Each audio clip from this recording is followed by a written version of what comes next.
मित्र हो, मी डॉक्टर संजीव लिंगवत, अध्यक्ष जनसेवा प्रतिष्ठान आणि शेतीमित्र. आपल्याला इथे चवळीची शेती दाखवू इच्छितो.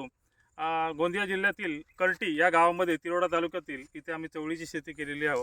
आपण बघू शकता की इथे मोठ्या प्रमाणामध्ये चवळीची लागवड केलेली आहे आणि ह्या अशा प्रकारे हे बांबू लावून हे चवळीचे रोपं त्याच्यावर वर चढवले जातात. हे आपण सुतं बघू शकता, अशा प्रकारची सुतं लावलेली आहेत आणि इथे सगळ्याच प्रकारची शेती केलेली आहे. इथे चवळी लावलेली आहे, मोठ्या प्रमाणामध्ये काकडी लावलेली आहे, लौकी, त्याच्यानंतर भोपळे,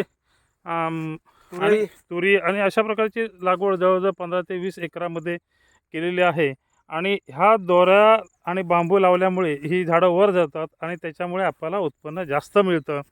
अशा प्रकारची शेती आधुनिक पद्धतीने केल्यास आपल्याला नक्कीच त्याचा फायदा होईल आणि उत्पन्न वाढेल. एवढंच सांगून मी थांबतो. जय जवान, जय किसान.